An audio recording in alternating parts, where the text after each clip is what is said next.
Hey everybody, welcome back. So this week the topic is survivor guilt and unresolved grief, and it really kind of follows on the heels of last week's video, which was about self-worth. And so if you haven't seen that, I'd encourage you to go back and maybe give that a watch or a listen before we carry on here. About that video. That was very hard to shoot. It was even harder to post it. And honestly, it was kind of nerve-wracking to put that up. And I got some feedback from people. I got responses through private messages and through comments on the Facebook post. And I didn't say much in return. I was kind of maybe a little bit at a loss for words. So I want you to know that I appreciate it. A few people in particular who reached out, it really meant a lot. And I know I haven't kind of said too much about it, but I'll get there. But yeah, it was a very difficult post to make. And I appreciate everybody who listened, shared, and hopefully that helps some people who might be dealing with the same issue. So survivor guilt, to start off, is something I know a lot of people struggle with. A lot of people have issues with survivor.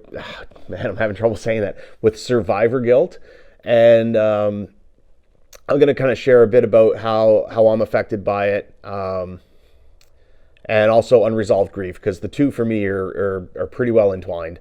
So, in terms of survivor guilt, you have some folks who have been in situations with people and lost people within those situations. And certainly I kind of described some of that last week. But in terms of the instances I want to talk about today, there are two instances that kind of come up most often for me, and both I wasn't there at the time of the event.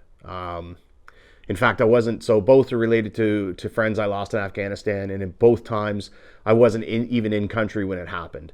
So I'll just kind of put that out there right away. So there are folks who deal with survivor guilt who were much more intimately involved with particular incidents themselves. And this, I don't kind of have that same basis, at least not in terms of a service related. But hopefully maybe there's some insights with what I have to say. And I do know there are lots of people who deal with survivor guilt, even though, they may not have been at the event itself. So, so right off the bat, the first event, I'm not going to get into details about them. People who know me and people, close to me, or people who served with me and served with the same people, are going to know these incidents when they hear them. I will share, there's a couple writings on each. I'll share those. The first one happened in 2007, and basically I wasn't in Afghanistan at that time. That was when we lost 22 Bravo and my friend Donnie Lucas, along with 5 other soldiers. And, I definitely, when I look at that context of survivor guilt with that incident, it's not like, one, I would never have been in Donnie's position. He was a sergeant. I would have been a corporal at the time. So it's not like, the idea that, if I had been there, I could have taken his place. Because even if I had been there, I could not have taken his place. That being said, I could have taken the place of any one of the other soldiers that we lost that day. The survivor guilt is strongly associated with Donnie because I knew Donnie personally. I didn't know the other 5.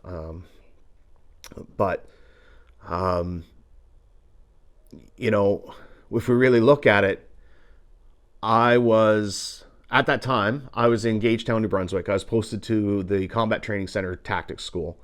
And I was there as a training support staff.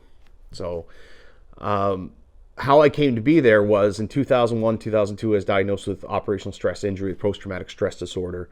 And between my company sergeant major and the regimental sergeant major of the 2nd Battalion, the Royal Canadian Regiment, they basically got me posted outside of the unit, got me posted to the school, so I could focus on recovery and treatment. And as we know, I focused on management and concealment more so.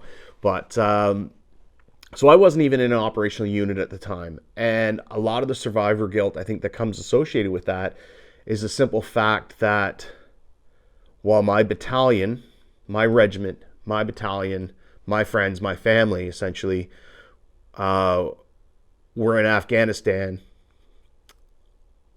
I was on a timeout at the tactics school and I wasn't doing my part.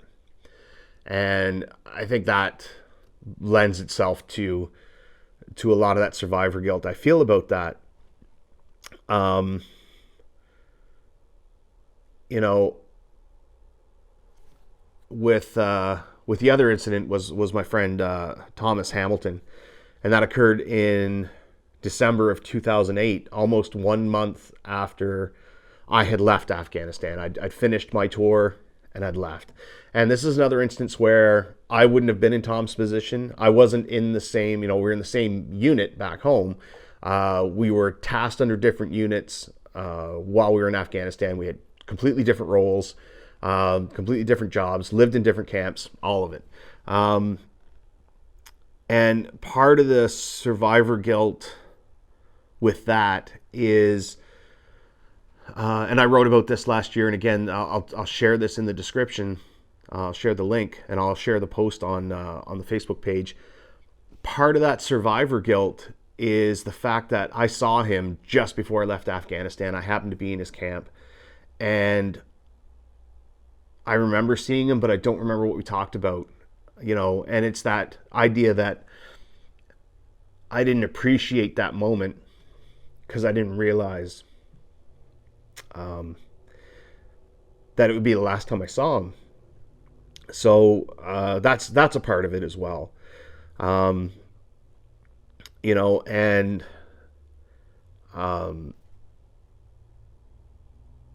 I talked last week about kind of that difference between the rational mind, the emotional mind, or rational reactions and emotional reactions. And that certainly plays into part with survivor, man, I'm having trouble with that, survivor guilt.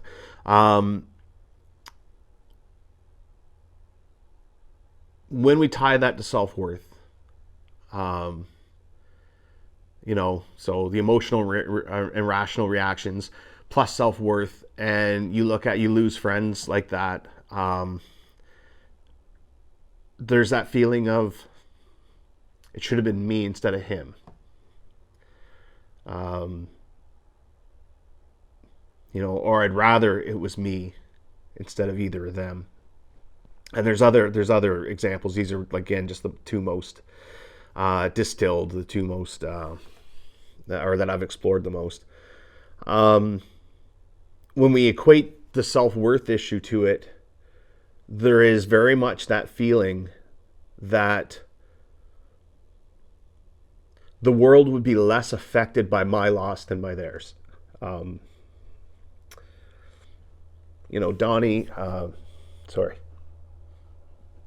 Donnie and Tom were both just exceptional people, and yeah, it's so that thing, if I feel worthless, then the idea being that, well, if it'd been me that day, that person would still be here. The world would be a better place with them in it, and less affected if I wasn't in it. And that's that emotional response, and that's the response that's directed by that problem with self-worth. The rational mind knows that, one, as I said, I was not in a position in either case to replace either of those two men. The idea that I was hiding at the tactics school and I wasn't doing my part, No, I needed time to heal and refocus, and that's what I was doing. And there's really no shame in that, but it's hard not to feel it. Um,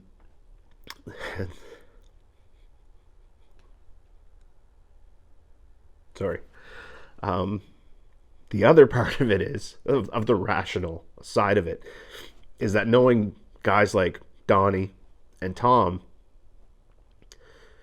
if they heard me say that, I would rather be dead than them.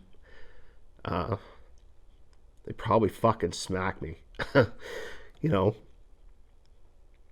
there's no way that those two gentlemen would wish that on anybody, or wish that loss uh, on anybody's family. So, you know, that's the, again, that struggle, that duality of mind that it just takes time to reconcile.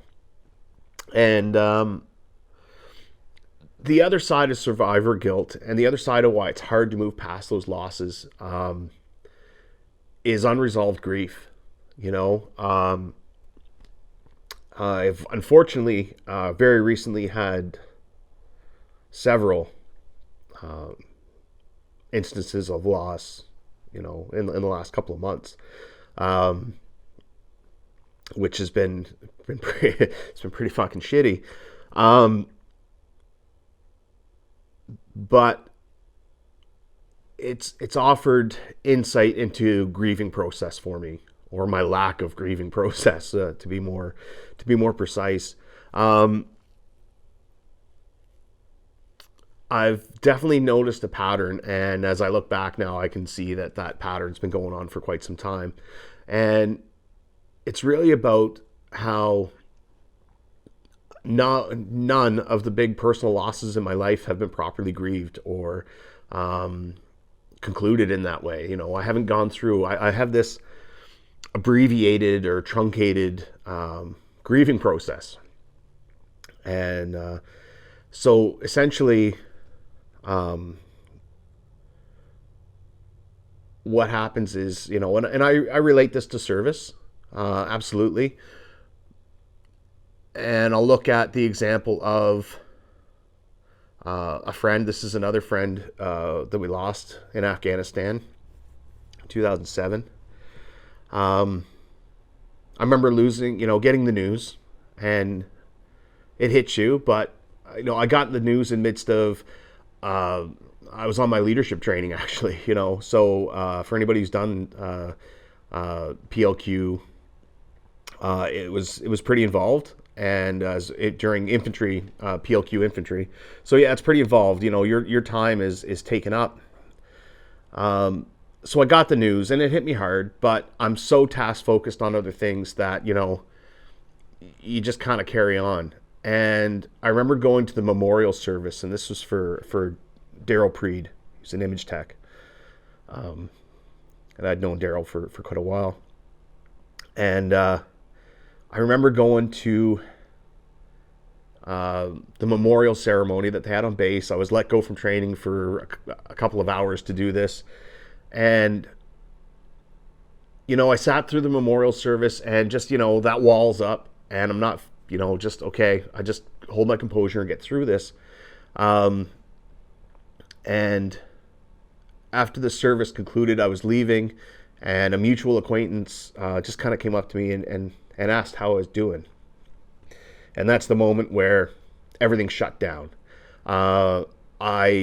I couldn't even speak. I don't think I even said a word to him. I think I just kind of, you know, I'm sure, like, I was obviously very distressed. I'm sure my face just showed it all. Almost uncontrollable sobbing, and just kind of waved him off and said, you know, I can't. And I ended up just kind of carrying on. And that was that moment where that grief hit me full force. And that lasted perhaps a minute, 2-3 minutes. And I always remember that that moment, because I was absolutely struck without speech. And anybody who knows me knows that I can talk all fucking day. It's probably very seldom that's an issue. So,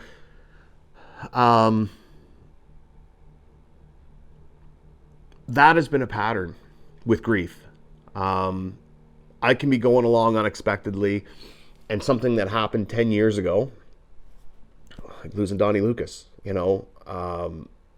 something that happened 10 years ago can strike me, and the grief that I feel is so intense. It's crushing. It's like just uncontrollable sobbing, just a complete shutdown. And it can hit out of nowhere. And when it comes up unexpected like that, it just knocks the wind out of you.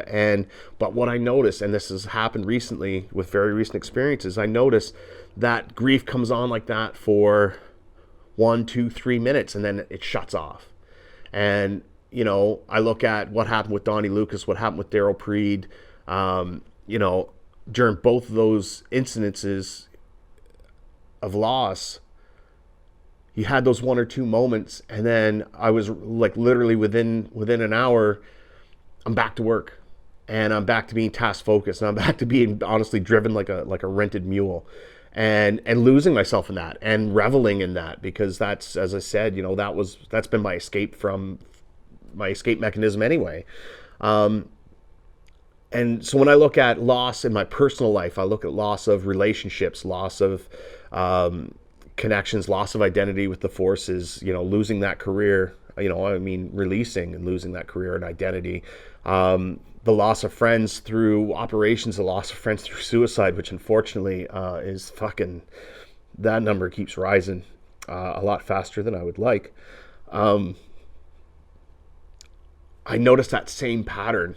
I noticed that same pattern emerging, and I noticed it from before. Intense, brief moments of grief, and then it just kind of, you lock it down and you carry on, and that has been my way of dealing with it. You lock it away and just carry on with the task at hand.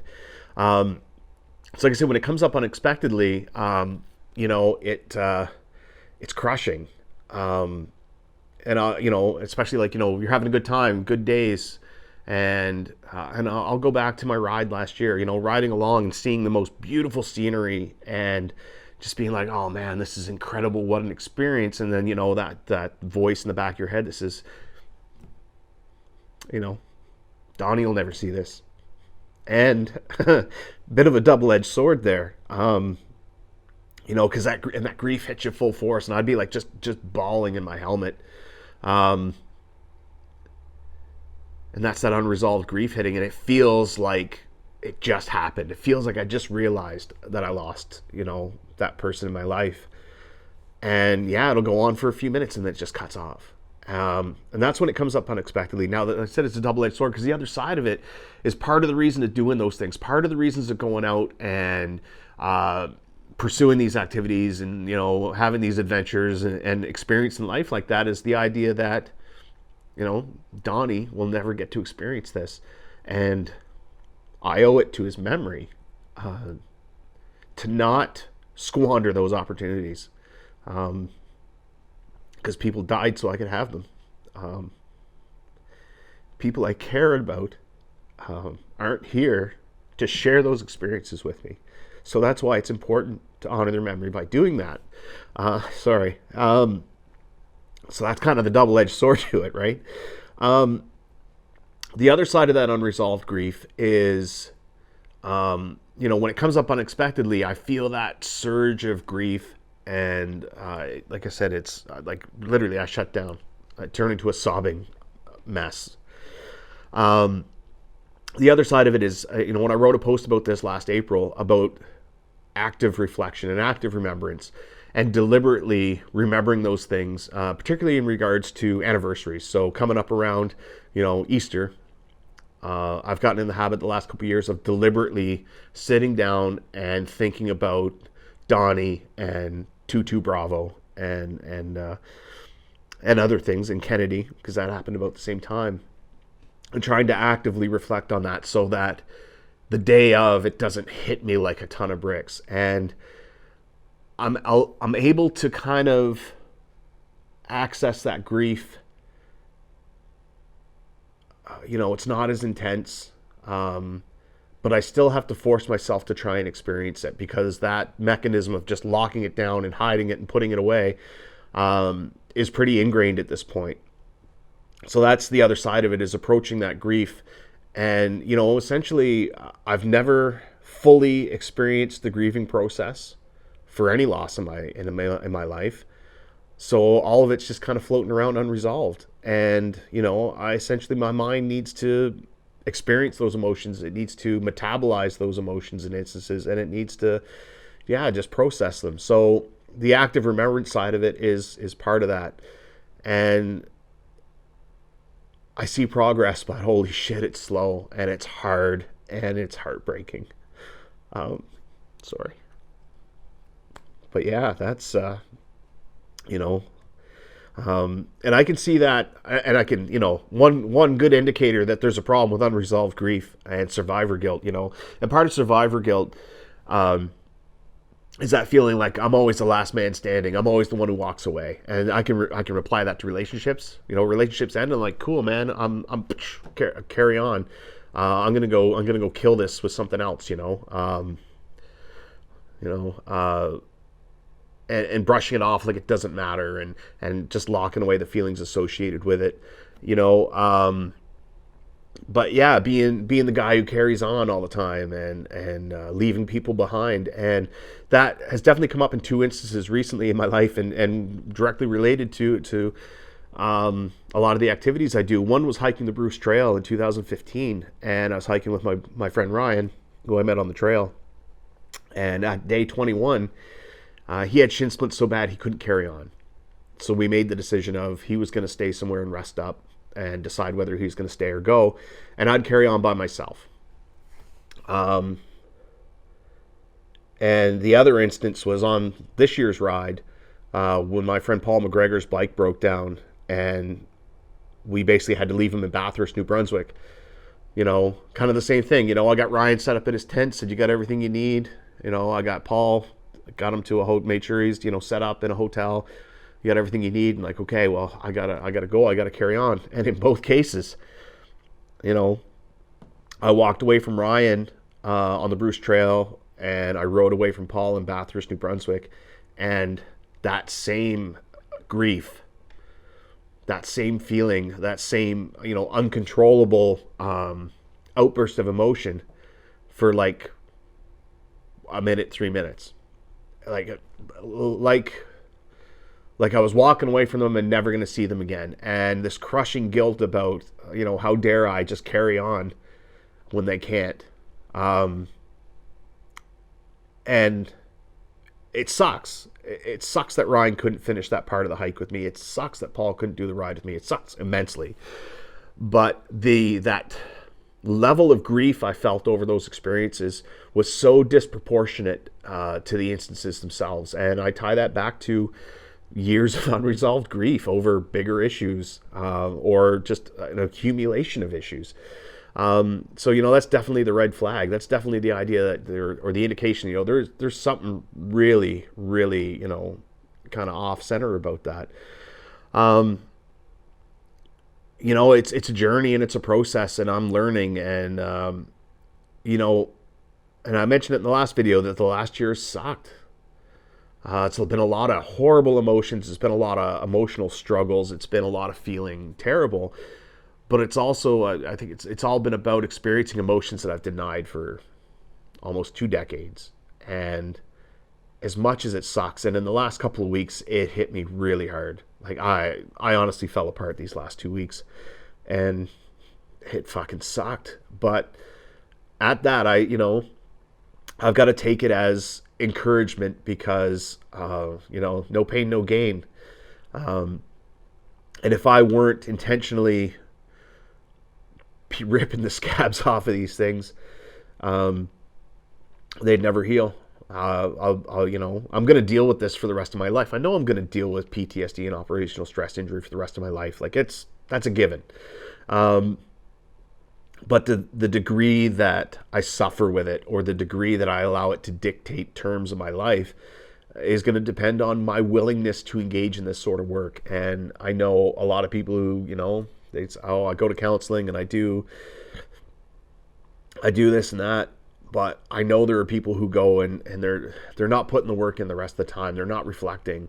And that's that, talked about management versus treatment. And that's, if you're just managing, then that's going to be, you're going to manage it the rest of your life. And I hope this, inspires people to get out there and do the work and examine this on their own time. So anyway, I'm going to leave you guys with that this week. I can see my battery's about to die because I haven't done very good battle procedure the last couple of weeks because I've been a bit of a mess. You know what? Keep up with the comments. I'm sorry I haven't been good about replying lately. It's been hard. I'll definitely work on that. To everybody who shared the video, Sabrina shared it on behalf of Scott, and thank you for that. I really appreciate that. And I just want to thank everybody for following along, for your support. And a few more videos coming up talking about some of this stuff. And in the next couple weeks, there should be a little bit of a happier announcement coming along. And I'm pretty excited about that. And I'm excited to get back to work at that after the last few weeks. So I'll leave you with that, guys. Take care of yourselves. Take care of each other. Reach out if you need help. And I know how fucking hard that is. So if you're in a position where you haven't heard from your buddies in a while and you're doing okay, maybe reach in, be the one to get in touch. Because it's hard to reach out when you're in the midst of all this. So that's a good cue to end. All right, guys, have a great week. I'll see you later.